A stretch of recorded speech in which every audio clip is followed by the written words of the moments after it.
Assalamualaikum warahmatullahi wabarakatuh. Alhamdulillahirabbil alamin wa bihi nasta'inu ala umuri dunya waddin. Wassalatu wassalamu ala asyrafil anbiya'i wal mursalin sayyidina wa maulana Muhammadin wa ala alihi wa sahbihi ajma'in. Rabbi shrah li sadri wa yassir li amri wahlul 'uqdatam min lisani yafqahu qawli. Qul subhanaka la ilma lana illa ma 'allamtana innaka antal 'alimul hakim. Pertama-tama mari kita bersama bersyukur kepada Allah Subhanahu wa taala atas begitu besarnya nikmat Allah yang telah diberikan kepada kita semua, sehingga kita semua diberi keringanan, kemudahan dan kemampuan untuk melangkahkan kedua kaki kita ke masjid yang insya Allah penuh barokah ini dalam rangka memenuhi panggilan Allah, yaitu sholat subuh berjamaah. Mudah-mudahan ibadah di antaranya yaitu sholat subuh berjamaah ini betul-betul menghadirkan ridhonya Allah Subhanahu wa taala. Salawat serta salam mudah-mudahan tetap tercurahkan kepada junjungan kita Nabi besar Muhammad sallallahu alaihi wasallam, kepada para keluarganya, para sahabatnya dan seluruh umatnya. Mudah-mudahan kita termasuk umat yang istiqomah menjalankan sunnah-sunnahnya dan mendapatkan syafaatul uzma dari baginda Nabi besar Muhammad sallallahu alaihi wasallam. Amin ya rabbal alamin. Baik jamaah dari Allah Subhanahu wa taala, alhamdulillah kita masih sampai di nasihat yang ke-8 dari bab 3. Namun kita sudah sampai di pembahasan tentang 3 perkara yang bisa menghapus dosa. Kemarin disampaikan 3 perkara yang menghapus dosa, yaitu berwudu, gitu ya. Kemudian yang kedua, ini mulai kita akan bahas, yaitu yang kedua yang bisa menghapus dosa. Bismillahirrahmanirrahim. Qala al-mu'allif rahimahullah wa nafa'ani wa amma kafaratu, adapun yang bisa menghapus dosa, ailati adaduha tamhuwa al-khati'ah, yang biasanya bisa menghapus dosa. Kemarin yang pertama yaitu dengan mengambil air wudu, bahkan menyempurnakan wudu. Yang kedua, wa naqlul aqdami ilal jama'ati, melangkahkan kedua kaki ilal jama'ati untuk melaksanakan sholat berjamaah. Ini menarik ini ya, khususnya untuk anak santri, karena berjamaah ini merupakan salah satu program wajib yang harus dilakukan oleh anak-anak santri. Insya Allah mudah-mudahan istiqomah. Ayyuhal sholati ma'al jama'ati, yakni melaksanakan sholat ma'al jama'ati, yaitu disertai dengan berjamaah. Wa tidharu sholati ba'da sholati, ini juga termasuk yang bisa menghapus dosa, menunggu sholat setelah melaksanakan sholat. Jadi kerinduannya terhadap sholat berikutnya itu sudah mulai nampak, baru saja dia melaksanakan sholat tersebut sudah merindukan waktu untuk melaksanakan sholat berikutnya. Yusalliha fil masjidi wa mithluhu intidaru kulli khair, gitu ya. Baik. Yang kedua dari hal yang kemudian bisa menghapus dosa, yaitu melangkahkan kedua kaki kita untuk melaksanakan sholat berjamaah. Anak-anak yang dari Allah Subhanahu wa taala dan jemaah sekalian semua yang menyaksikan, mendengarkan kajian ini, perlu kita betul-betul pahami bahwa di dalam sholat berjamaah itu banyak rahasia yang Allah senantiasa berikan kepada kita semua. Tidak kita sadari bahwa dengan melaksanakan sholat berjamaah itu tentu banyak kemuliaan, banyak manfaat yang sangat besar. Makanya kemudian sampai Rasul sallallahu alaihi wasallam menyatakan dalam sebuah hadis muttafaqun alaihi, riwayat Imam Bukhari Muslim, sholatul jamaati afdalu min sholatil fardhi bi 27 derajatan. Sholat berjamaah itu lebih utama daripada sholat sendirian. Bisa ba'in wa isyrina darajatan, dengan keunggulan sebanyak 27 derajat. Kalau kita pahami dari hadis tersebut, 27 derajat dengan keutamaan sholat berjamaah dibanding sholat sendirian, dan masing-masing derajat itu merupakan suatu hal yang besar, anugerah yang besar. Satu derajat ke derajat berikutnya, dari derajat kedua ke derajat ketiga, keempat sampai ke 27, itu sesuatu yang sangat besar yang Allah berikan kepada kita.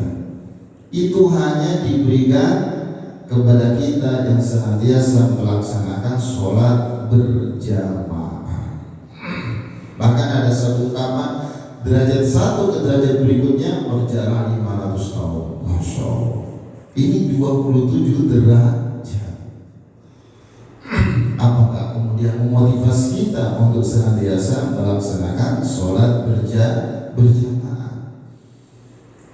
Nah, tentu kalau kita bicara apa yang disampaikan dalam sebuah hadis di dalam kitab ini, Nasul juga bahwa sholat berjamaah itu bisa menghapus dosa.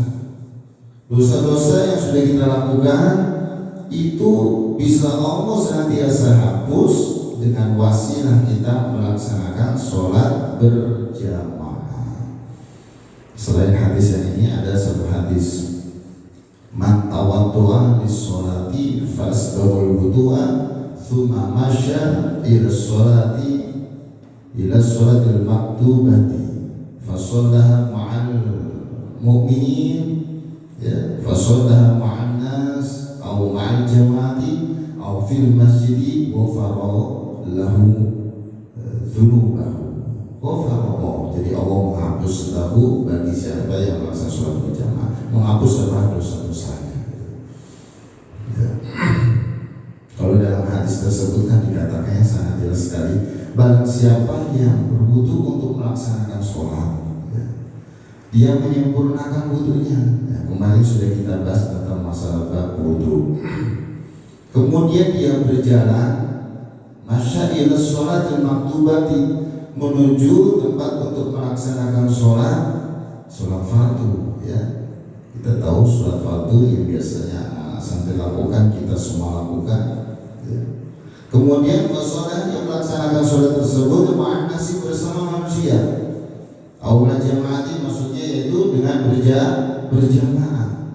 Aufil masjidi, kemudian dilakukan di dalam masjid. Apa kemudian yang Allah berikan kepada kita yang senantiasa berjamaah? Wa farallahu lahu dzunubahu, maka Allah mengampuni dosa-dosa kita semua yang senantiasa melaksanakan sholat berjamaah. Nah, kalau kita bicara ya jamaah Allah Subhanahu wa taala, khususnya anak-anakku semuanya, tentang penghapusan dosa, inilah yang sejatinya kita cari. Kenapa sering disampaikan kita itu nggak luput dari yang namanya dosa? Kita tidak bisa membayangkan ketika kita nanti dipanggil oleh Allah masih membawa banyak dosa.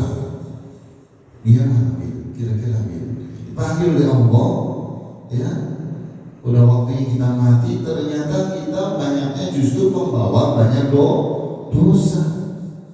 Bukan amal baik yang kita bawa, justru malah banyak dosa. Kenapa? Karena kita manusia yang memang gak luput dari yang namanya dosa.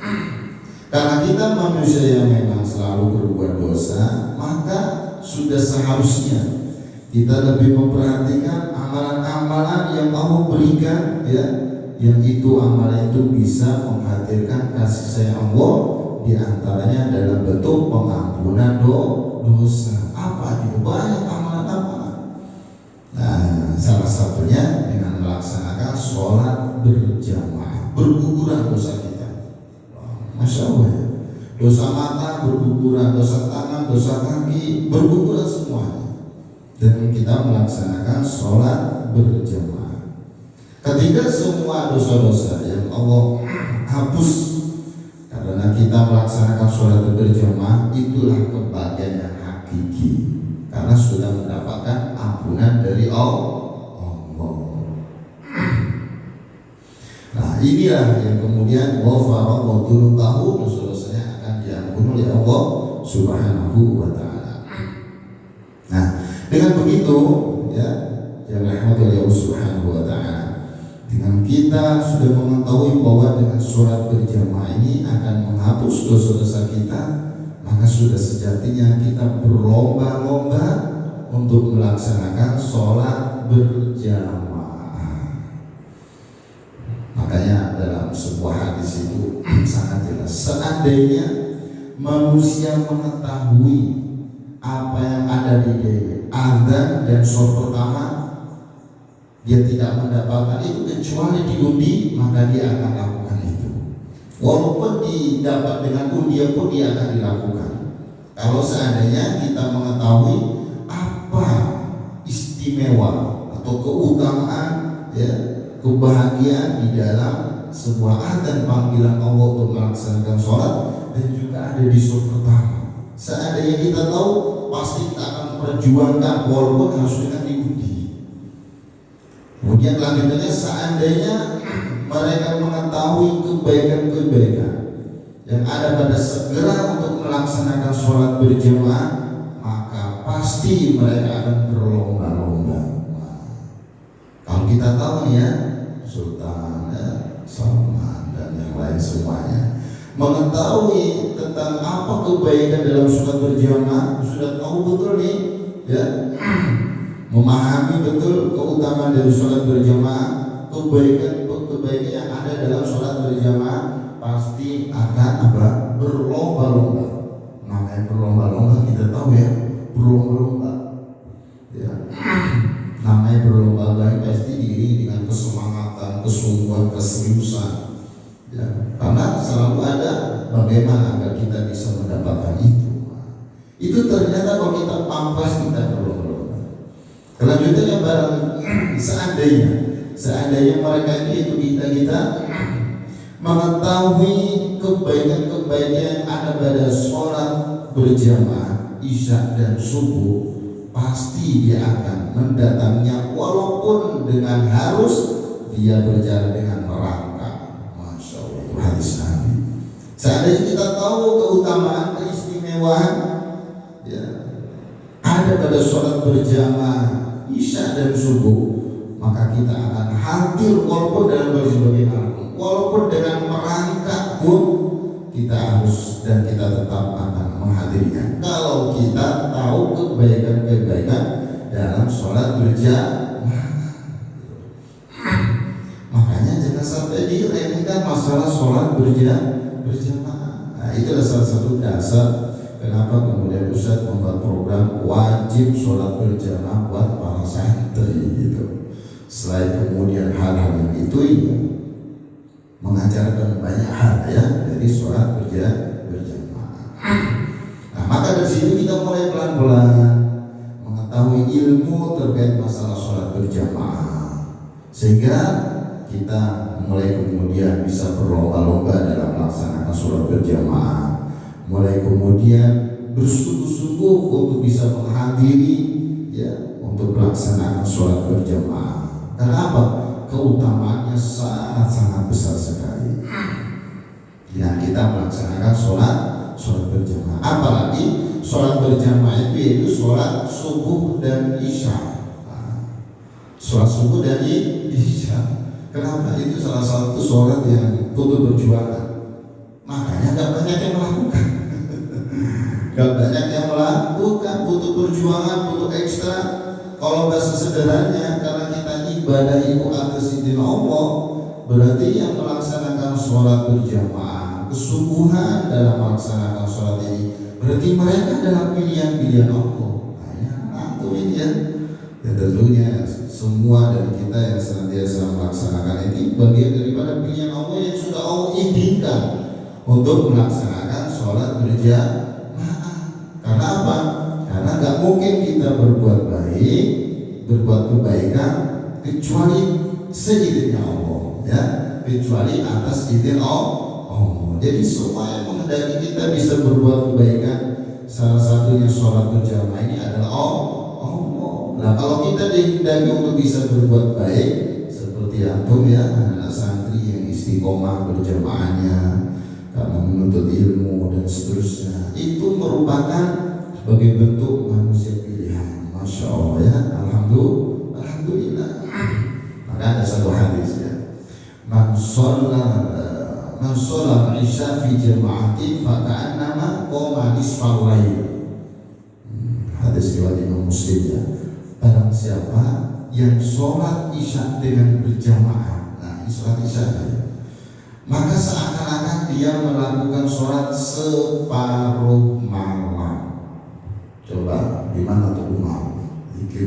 Sholat separuh malam.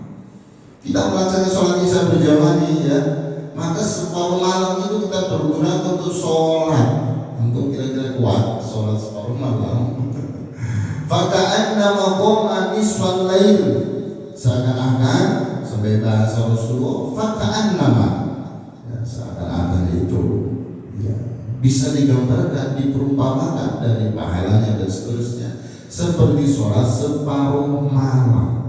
Itu kalau kita mau melaksanakan sholat isya berjamaah.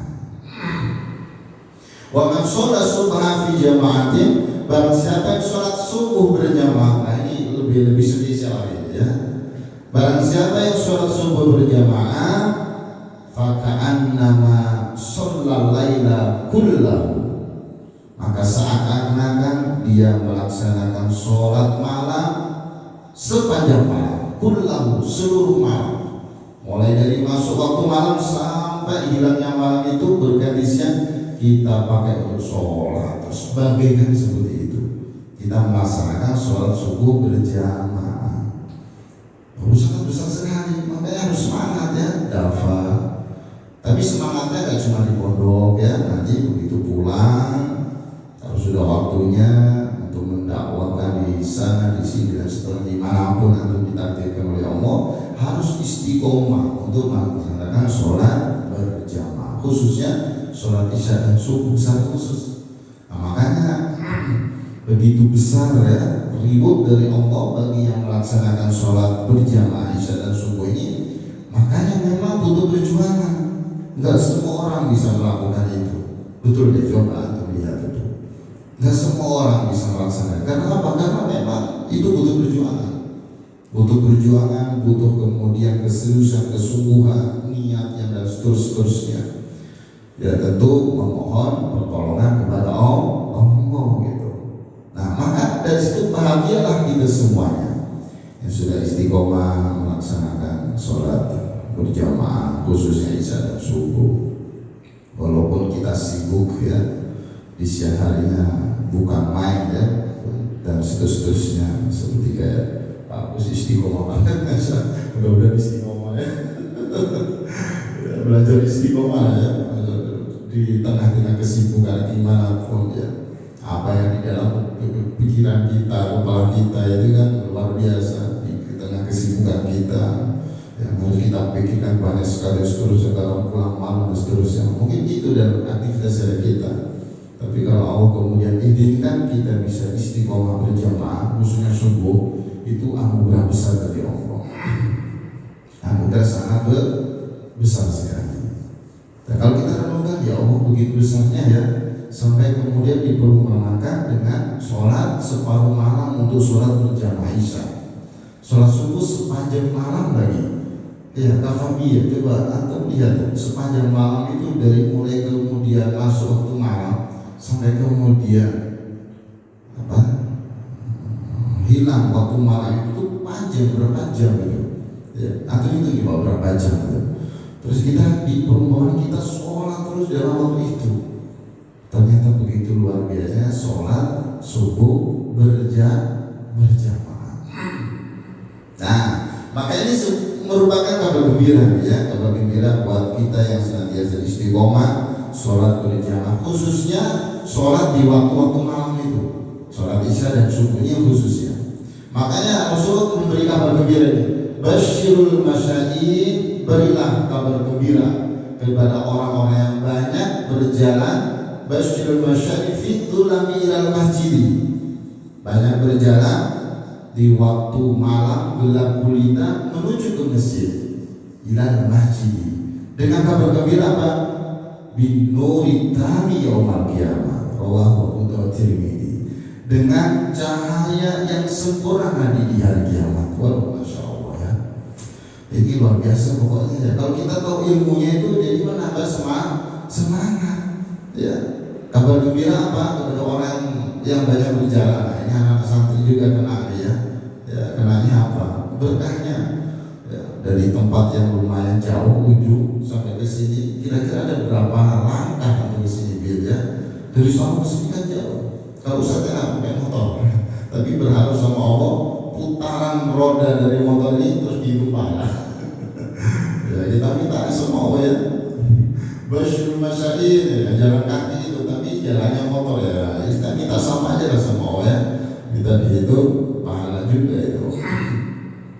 Kasih kabar gembira nih antum ya. Ini bagian daripada kabar gembira kita semua yang senantiasa melaksanakan sholat berjamaah. Kabar gembira bagi kita yang banyak melakukan jalan ya.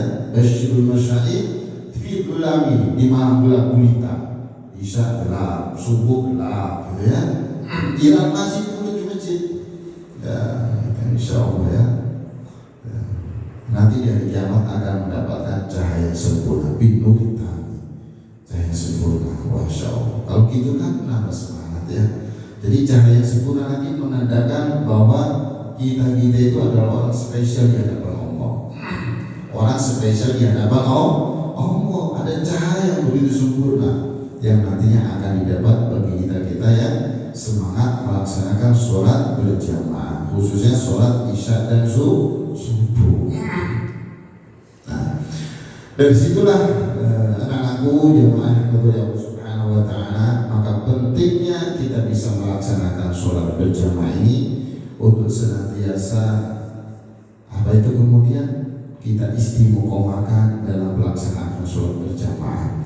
Karena selain kemudian yang kita dapatkan yaitu penghapusan dosa, ya, selain penghapusan dosa banyak sekali keutamaan-keutamaan yang Allah berikan kepada kita dengan melaksanakan sholat berjamaah. Di antaranya keutamaan itu ya, yaitu terhapusnya dosa. Terus kemudian ada berkah yang Allah berikan kepada kita yang senantiasa melaksanakan sholat berjamaah. Salah satu berkah itu potensi besar sholat kita diterima Allah. Kalau kita sholat sendirian belum tentu diterima, ya betul kan? Belum tentu diterima. Tapi kalau kita sholat berjamaah potensi besar ya diterima, gitu. Maka satu ungkapan, ketika seseorang melaksanakan sholat berjamaah, maka Allah fokus kepada pandangan sang imam, masalah kekhusyuan dan lain-lainnya. Fokus sama itu. Kalau seandainya imamnya khusyuk, semua akan diterima. Wah, kita jadi makmum ya. Kalau imamnya khusyuk, imamnya betul-betul sholatnya sesuai standarnya Allah gitu ya, maka akan diterima. Nggak usah dilihat yang lain. Masalah kekhusyuan lain, kalau syarat rukun semuanya itu harus tetap kita lakukan. Kalau itu ya betul. Ini perihal masalah kekhusyuan karena ya kita tahu bahwa sholat dengan betul-betul khusyuk itu ya butuh perjuangan besar ya. Kita udah khusyuk mulai takbirnya, ternyata nggak diduga-duga. Ini kalau begitu aja libat pikiran kita, kepikiranlah yang lain, kepikiranlah sendal, kepikiranlah uang, kepikiranlah apa, tiba-tiba ngomong aja itu. Enak-enak ngomong, buat akibat baca Fatihah bisa. Jadi gini waktu tadi baju saya belum saya angkat ya, kayaknya mendung nih. Itu nyelibur lagi. Lalu tadi chatnya belum saya balas ya. Oh ya ada gitu, ya ada apa ya? Apa kepikiran apalah itu. Ya sebenarnya nggak sengaja, kita tiba begitulah gitu kan. Itu seringnya ya. Maka ketika kita berjamaah, aku fokus kepada imamnya. Seandainya imam nggak khusyuk, maka Allah perintahkan malaikat untuk mengecek shaf pertama. Adakah malaikat ya dari shaf pertama ini satu saja yang khusyuk dari mereka. Nah, ketika ketika dicek ya, oh nggak ada yang khusus semuanya. Para santri semuanya pada mikirin apalah tuh, nggak apa-apa.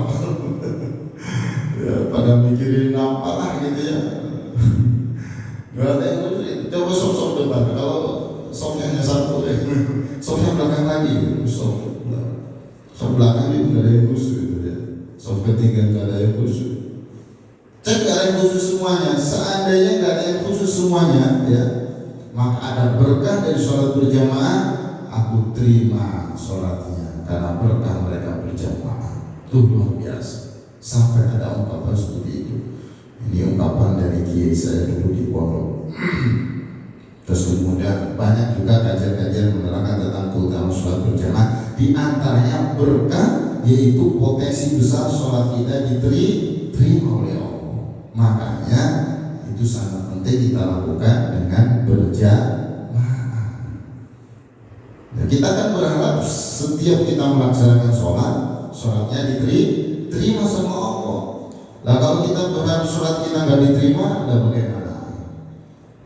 Ya pasti kita melaksanakan sholat, pasti pengen diterima. Maka solusinya agar mendapatkan kemungkinan besar, potensi besar untuk diterima yaitu sholat kita, yaitu kasih solusi namanya berjamaah. Nah, kalau sendiri tadi belum tentu diterima, betul deh gitu ya. Kita sholat walaupun khusyuk gimana pun itu setan itu pintar bisikin kita itu ingat apa. Nah, gitulah ya. Nah itu yang pertama. Terus kemudian berikutnya dari sholat berjamaah kita dikasih banyak manfaat, banyak pelajaran dari itu, yaitu sholat berjamaah mengajarkan kepada kita untuk senantiasa membangun jiwa-jiwa sosial kepada kita semua, kesetaraan. Antum tahu ya, anak-anak ya, kita saat sholat berjamaah itu tidak ada pandangan imam terus kemudian maksudnya makmum harus seperti itu tidak. Selama dia jadi makmum, ada dia di saf depan, apakah di belakang atau dimanapun, kalau dia mengikuti sholat berjamaah itu dengan telat ya, maka dia otomatis akan di belakang. Siapapun dia, kalau dia duluan pasti ada di saf depan, dia akan setara. Nggak pandang dia itu orang kaya, orang miskin, pejabat, rakyat, posisinya sama di hadapan Allah. Kita itu sama, membawa kesetaraan. Coba baris, dalam barisan itu membuat suatu makna yang begitu besar. Kita itu harus merapatkan barisan, yaitu dalam hal yaitu kesatuan persatuan harus betul-betul diperjuangkan. Maka diajarkan dalam sholat berjamaah itu ya, diajarkan dalam laksana sholat berjamaah. Sudah kemudian apa diajarkan untuk merapatkan barisan sufufatu fa in tasyaddu sufuf ini tamam sholat. Rapikan, luruskan barisan. Karena itu bagian daripada kesempurnaan sholat diajarkan.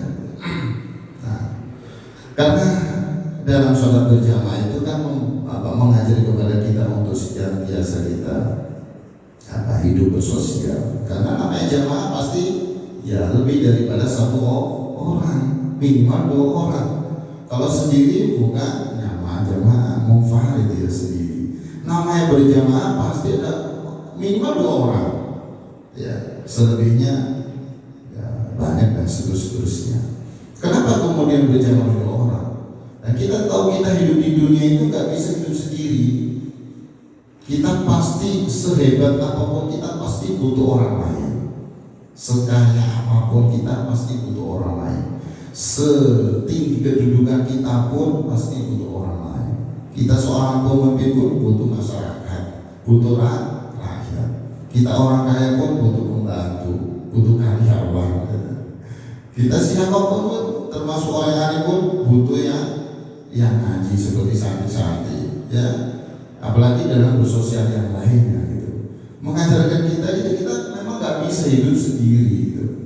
Kita itu makhluk sosial yang memang harusnya untuk saling merapatkan barisan, selain mengokohkan ya ukhuwah Islamiyah dalam kehidupan kita. Kita nggak bisa hidup sendiri, apalagi kalau pas mati ya, nggak bisa mandi sendiri ya. Terus kemudian kain kafan, pakai kain kafan sendiri ya, lucu ya kalau ada mayat tiba-tiba pakai kain kafan sendiri ya. Terus kemudian dimakamkan ngeduk-ngeduk sendiri ya, dikubur sendiri ya, lucu. Pasti butuh orang ya. Kalau begitu di dalam sholat berjamaah diajarkan itu harus melihat, apalagi dalam sholat itu kita tahu melihat kanan dan kiri. Assalamualaikum warahmatullahi wabarakatuh. Itu apa filosofinya begitu? Kita harus banyak-banyak melihat kanan kiri kita ya, karena kita makhluk sosial, harus kemudian betul-betul bisa menjadi satu perhatian buat kita semua. Nah, kesetaraan itulah yang kemudian mengajarkan kita bahwa kita itu memang harus tahu siapapun apapun profesi kita, dia harus tahu sama di hadapan Allah Subhanahu wa Ta'ala. Kita fokus ya dalam barisan itu, yang dituju hanyalah Allah. Yang dituju hanyalah Allah, bukan yang lain. Sebagai bentuk biar kita bisa fokus, bisa khusyuk, bisa sempurna sholat kita dengan merapikan barisan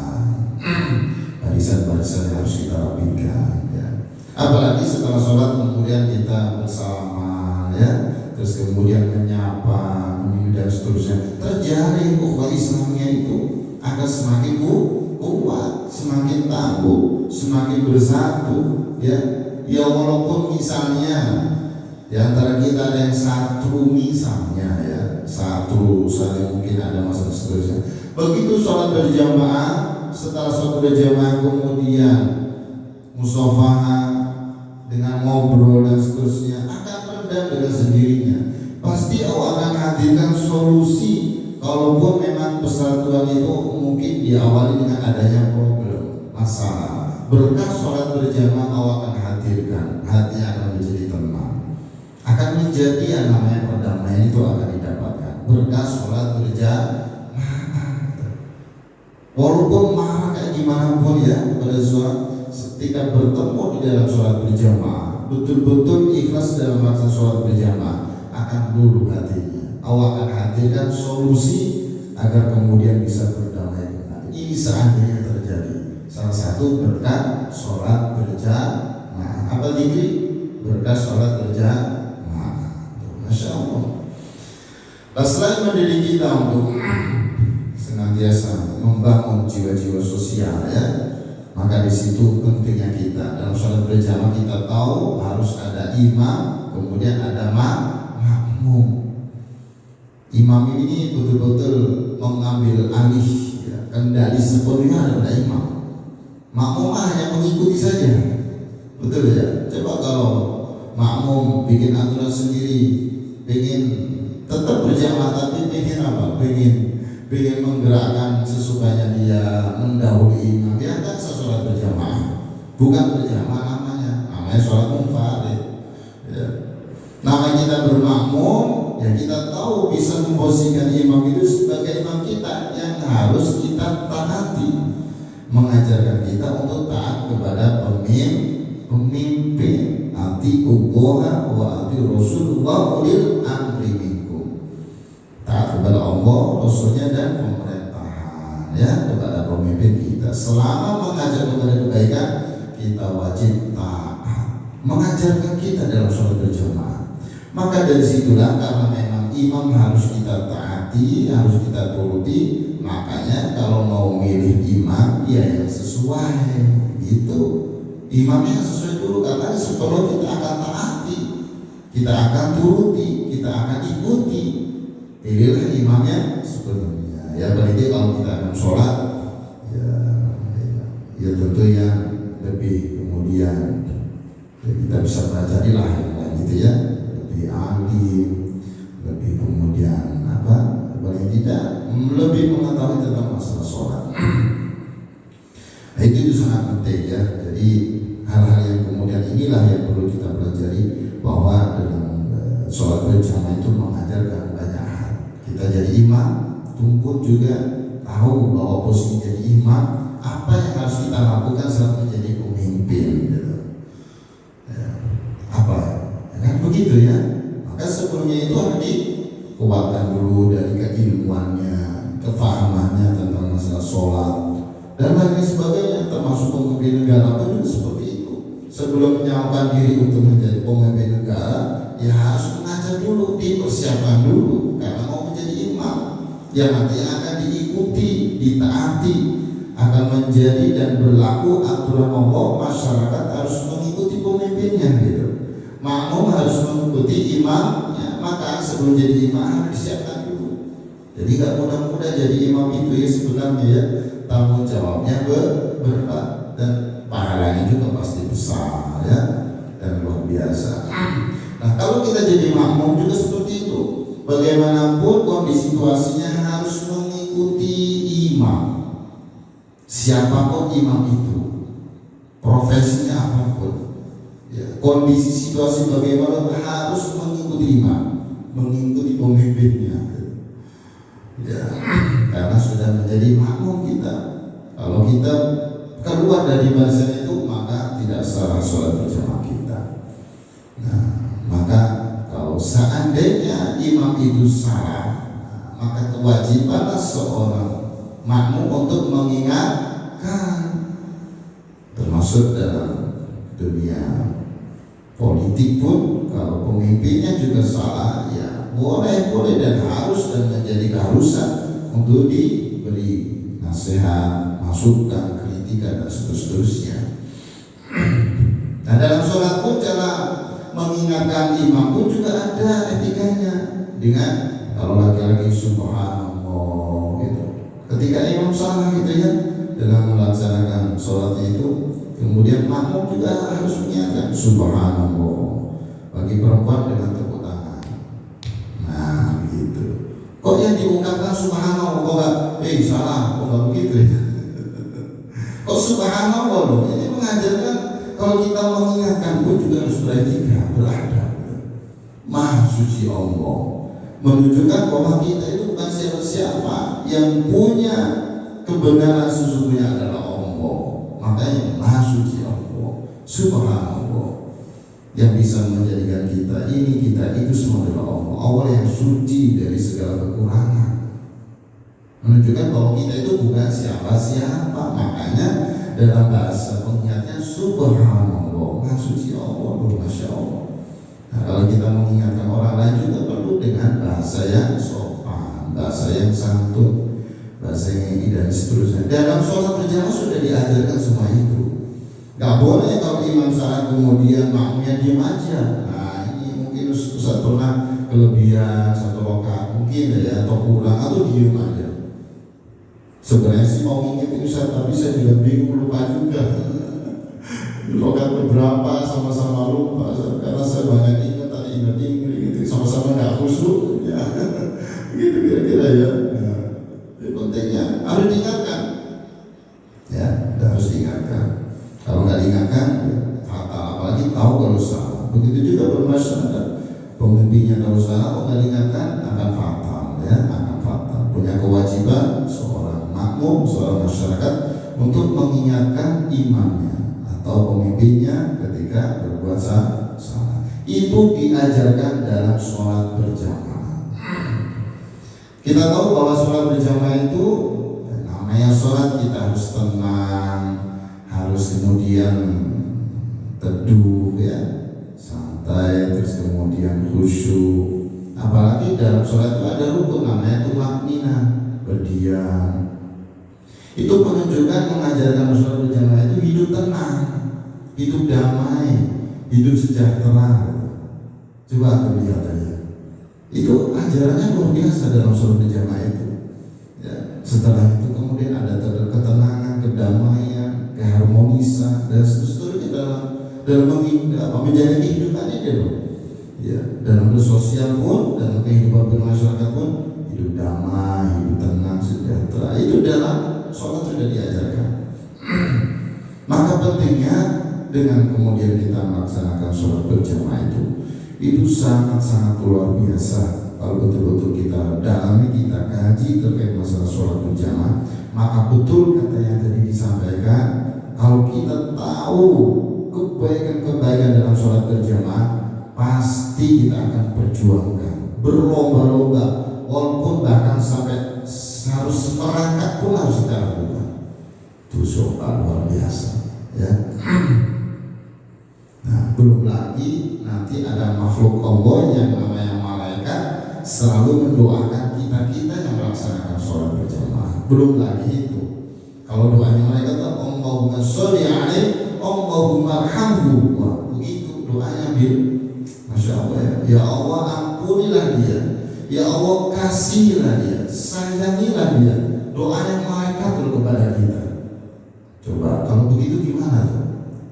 Di masjid beribadah kepada Allah, melaksanakan sholat berjamaah, malaikat mendoakan kita. Jadi sebenarnya kalau kita pikir-pikir ya, kita hidup di dunia itu potensi dosa kita terhapus itu sangat besar sekali ya. Betul nggak Dikri? Betul. Sebesar apapun dosa kita, kalau betul-betul kita bertobat kepada Allah, dosa-dosa yang kita lakukan sehari-hari itu, dosa tangan, dosa mata, dosa mulut, dosa apapun, itu sebenarnya kalau kita mau gampang sekali menghapus dosa-dosa itu. Allah sudah sediakan fasilitas-fasilitas untuk bisa Allah menghendaki terhapusnya dosa. Dengan amalan coba di wudhu pun kemarin sudah kita jelaskan begitu luar biasanya terkait masalah wudhu bisa menghapus dosa. Ini ada lagi berjamaah, belum lagi amalan yang lain ya, banyak sekali. Berjamaah saja kita tahu tadi seperti apa ungkapan hadisnya. Dosa-dosa akan berguguran, akan hilang, akan diampuni oleh Allah berkah sholat berjamaah. Kalau gitu kan hidup jadi tenang gitu, jadi tenang, damai gitu. Jadi kemudian inilah yang memang harus kita cari, harus kita betul-betul perhatikan. Nah, dengan sholat berjamaah itu Allah senantiasa akan beri banyak anugerah buat kita semua. Nah, kita tahu bahwa setiap kita berjamaah itu maka doa-doa malaikat akan selalu mengiringi kita. Nah, siapa yang tak ingin didoakan oleh para malaikat? Dan kalau malaikat yang berdoa, malaikat itu ya begitu luar biasanya taati sama Allah ya, disuruh sujud terus ya, karena memang gak diiringi dengan nafsu ya, taat terus sama Allah. Doanya bagaimana kira-kira kalau kepada Allah? Dan itu doanya untuk kita. Ya ternyata apalagi kalau kita antum-antum ya yang tempatnya jauh dari sana ke sini, setiap langkah itu apa yang kemudian kau berikan kepada kita. Ya, kalau dalam satu hadis Arba'in Nawawi itu tamsyiha wa kullu khutbatin tamsyiha ila sholati shadaqah. Nah itu ya. Jadi wakul khutbah, setiap langkahnya ditujukan menuju ke tempat untuk melaksanakan sholat. Setiap langkahnya adalah sodako. Coba tuh ya dikir ya. Setiap langkah adalah sodako. Atau dari sholat ke sini itu berapa langkah ya? Kalau usah berarti berapa muter ban itu motor ya? Sudah usah lah minta kau gitu. Ya, muter yang 1, 2, 3 2, 3, 4, 5 mungkin banyak harus ya sudah saja minta kawannya begitu ya. Ya, mudah-mudahan itu bagaikan juga pahalanya disamakan sama Allah gitu ya, karena kan butuh waktu dan seterusnya gitu. Ya walaupun bisa aja ya datang lebih awal bisa aja sebenarnya kalau kita ini, tapi kadang-kadang kan kita ngaji dulu di sana, pikir dulu dan seterusnya. Nah itu kan perlu kita perhatikan bahwa banyak sekali motivasi untuk kita untuk semangat dalam melaksanakan sholat berjamaah. Setiap langkah kita itu sudah bagian daripada sodako. Setiap langkah itu 5 waktu dari sana ke sini berarti sudah sodako berapa gitu kira-kira gitu. Berapa banyak aku sudah bersedekah gitu melaksanakan apa langkahan untuk melaksanakan sholat itu udah berapa dalam 5 sekali dalam melaksanakan sholat itu. Sampai kemudian saking pentingnya sholat berjamaah ya. Ada seorang buta di zaman Rasulullah. Itu sebenarnya minta keringanan gitu. Ya Rasul, tidak ada yang menuntunku untuk melaksanakan sholat. Terus kemudian apa jawab Rasulullah? Apakah engkau mendengar? Apakah engkau mendengar panggilan Allah? Yang dimaksud adalah adzan itu. Iya ya Rasul. Maka penuhilah panggilan itu. Coba bayangkan itu. Saking pentingnya sholat berjamaah. Walaupun kondisi buta pun gitu ya. Sampai kemudian tujuannya minta keringanan kepada Rasulullah. Tapi apa? Kalau masih terdengar adzan itu, sesuai dengan pertanyaannya, ya Rasul masih terdengar adzan, penuhilah, hadirilah untuk tetap melaksanakan sholat berjamaah. Saking pentingnya sholat berjamaah. Makanya sampai zaman Rasulullah itu begitu luar biasa Rasul mencontohkan kita untuk bisa istiqomah berjamaah. Sampai dalam peperangan pun dalam Al-Quran sudah jelas dijelaskan ya. Kita dalam peperangan pun ada nanti bagian yang menjaga ketika sholat berjamaah, menjaga dari apa? Dari datangnya musuh, ya. Serangan dari musuh ada yang menjaga. Terus kemudian juga ada yang bagian sholat nanti ya itu semua sudah diatur. Saking pentingnya sholat berjamaah. Nah, itu baru dari situ, belum lagi dari sisi yang lain loh ya. Seperti sisi yang lain itu untuk memakmurkan masjid, wah itu luas kalau kita bicara itu. Yang paling pasti, innama ya'muru masajidallahi man amana billahi wal yawmil akhir wa aqama sholata wa ata zakata wa lam yakhsha illallah fa asa ulaika yakunu minal muhtadin. Itu kalau kita bicara memakmurkan masjid, nah ini mungkin bab yang beda lah, nanti itu akan luas juga kalau kita bahas. Setidaknya ya, salah satu kita bisa melaksanakan sholat berjamaah di masjid itu sebagai bentuk kita memakmurkan masjid. Wah, itu luar biasa lagi. Sampai dalam Al-Quran itu innama ya'muru masjidallah, sesungguhnya ya'muru masjidallah, yang makmurkan masjid itu salah satunya dengan melaksanakan sholat, dengan mengadakan program kajian, ini untuk makmurkan masjid. Yang penting kita intinya menyampaikan. Masalah didengar tidak itu urusan masing-masing. Masalah datang tidak, ada yang datang, ada yang tidak. Walaupun satu orang, dua orang, kita tidak pandang itu. Yang penting kita diperintahkan untuk menyampaikan. Ya, sudah menjadi titipan Allah ya, amanah dari Allah untuk menyampaikan ilmu, menyampaikan dan sharing dan seterusnya. Kita tidak lihat yang datang siapa dan seterusnya. Kondisi situasinya bagaimanapun ya, terima tidak terima, maksudnya itu hadir tidak hadir, pokoknya tidak, kita fokus berusaha istiqomah itu, mudah-mudahan Allah kasih istiqomah terus. Ya kita lihat pokoknya amanah kita menyampaikan selesai. Yang menghadiri atau kemudian membuat kajian ini ternyata bagian daripada memakmurkan masjid. Selain sholat berjamaah, terus ada kajian seperti antum tasmi ya, program tasmi, terus kemudian program dan hafal Quran seterusnya. Itu semua salah satunya dalam bentuk kita ingin memakmurkan masjid. Man amana billahi wal yawmil akhir wa aqama shalah. Itu orang-orang yang beriman kepada Allah dan hari akhir, mendirikan sholat, menunaikan zakat, iqamah shalah. Man amana billahi wal yawmil akhir wa aqama sholata wa zakat wa lam yakhsha illallah, dan dia tidak takut ya, hanya takutnya itu kepada Allah, selain Allah dia takut. Fa asa ulaika yakunu minal muhtadin. Maka berharaplah ya mereka-mereka itu termasuk orang yang diberi petunjuk. Nah, kalau kita bicara tentang masalah memakmurkan, itu sangat luas. Yang pada intinya kalau kita sambungkan dengan sholat berjamaah, ternyata berjamaah kemudian ke masjid itu bagian daripada memakmurkan masjid. Nah, memakmurkan masjid itu sudah menjadi tanggung jawab kita selaku seorang muslim.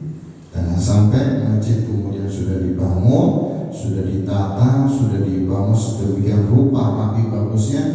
tapi kemudian tidak dimakmurkan. Kalau bangun dan seterusnya mungkin kondisi ada kemudahan seterusnya. Sebenarnya yang paling harus diperjuangkan bukan berat ya, bukan berat, insya Allah enggak. Yang harus diperjuangkan yaitu memakmurkannya, itu yang paling penting sebenarnya, memakmurkannya. Nah, dari situlah pentingnya anak-anakku semua dari Allah Subhanahu Wa Taala dan jamaah sekalian, pentingnya kita untuk senantiasa memakmurkan masjid, salah satunya dengan melaksanakan sholat berjamaah. Dengan berjamaah, insya Allah Allah akan beri kemudahan kita, anugerah besar untuk kita, di antaranya itu terhapusnya dosa-dosa kita, insya Allah dengan keluar daripada masjid yang kemudian kita laksanakan ini dia, maka berguguran semua dosa-dosa kita ya. Jadi begitu ya anak-anak usaha Allah Subhanahu Wa Taala. Maka balik lagi ke pembahasan di sini, wa naqlul aqdami ila jama'ati, melangkahkan kaki ya, memindahkan kaki untuk menuju tempat, yaitu yang namanya tempat atau ila jama'ati, untuk melaksanakan sholat berjamaah, ila sholati ma'al jama'ati, yakni menuju kepada tempat untuk melaksanakan sholat, yaitu disertai dengan berjamaah. Mudah-mudahan dikasih berkah, manfaat dari Allah Subhanahu Wa Taala, diberi kemudahan kita untuk melaksanakan, khususnya yaitu melaksanakan sholat berjamaah. Ya, mudah-mudahan tambah semangat ya Bil ya, tambah semangat Sultan ya, harus istiqomah ya, harus istiqomah. Ustaz juga terus belajar bagaimana untuk bisa tetap istiqomah. Makanya nggak heran kalau ketika Ustaz kondisi tertentu nggak bisa berjamaah di masjid, itu setidaknya bisa minta tolong kepada anak-anak santri untuk bisa ditemani sholat berjamaah dalam kondisi tertentu. Tapi tetap diusahakan alhamdulillah bisa terus istiqomah sholat berjamaah di masjid, apalagi sholat subuh ya. Jangankan berjamaahnya ya, ini sedikit tambahan ya. Nah, jangankan berjamaah, sholat qobliyah subuh saja nilainya itu luar biasa. Khairu minad dunya wa ma fiha. Coba antum bayangkan tuh. Khairu minad dunya wa ma fiha. Sholat sunnah fajar sebelum subuh itu loh, qobliyah subuh, itu lebih baik daripada dunia seisinya. Coba Bil, bayangkan Bil, dunia seisinya Bil.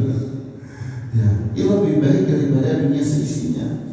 Kalau antum ini dikasih info ya, kasih kabar bahwa hari ini nanti ada bagi-bagi harta karun, wah, bagi-bagi mobil, wah, antum pasti gak bisa tidur.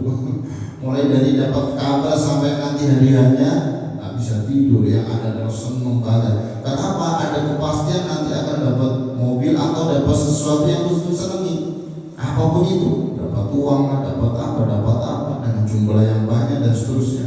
Pasti antum tunggu-tunggu tuh. Ya, betul gak ya? Ya pasti tunggu diperjuangkan. Pokoknya hari ini, hari nanti, ketika hari saya harus datang. Ini saya tujuh bagaimana cara. Nah, ini apa sudah kasih info bahwa ini loh ada sesuatu amalan yang nilainya lebih daripada dunia seisinya. Nah, itu sholat sunnah dua rakaat sebelum subuh itu, sholat sunnah fajar ya. Nah, kalau sudah dapat info itu, apakah kita kemudian tidak bergerak untuk mendapat ini itu? Ya, walaupun memang sebagian ulama ada yang menyatakan lebih baik dilakukan di rumah, sholat sunnahnya kemudian datang ke masjid, gitu ya. Ada juga begitu. Kalau memang itu ya begitu sampai masjid, ya kita bisa, walaupun waktunya tinggal sekian menit pun kita bisa laksanakan sholat itu. Jangan sampai tidak dilaksanakan. Itu sayang sekali. Gitu ya. Mungkin itu pertemuan di pagi hari ini. Pada intinya yang bisa kita ambil kesimpulan dalam kajian di pagi hari ini, bahwa salah satu amalan yang bisa menghapuskan dosa, wasilah dari amalan itulah sehingga Allah menghapus dosa-dosa kita, yaitu yang kedua, yaitu melangkahkan kaki kita untuk menuju tempat, yaitu melaksanakan sholat berjamaah. Mudah-mudahan dengan kita melaksanakan sholat berjamaah ini, Allah kasih betul-betul ikhlas, Allah kasih untuk bisa kemudian mendapatkan ridhonya, salah satunya terampuni semua dosa-dosa kita, dan harapan kita nanti ketika kita wafat, diwafatkan oleh Allah dalam keadaan husnul khotimah ya rabbal alamin. Mungkin itu kurang lebih, yang maaf. Kita tutup dengan hamdalah dan doa kafaratul majlis. Alhamdulillahil alamin, subhanakallahumma wa bihamdika asyhadu an la ilaha illa anta astaghfiruka wa atubu ilaik. Wassalamualaikum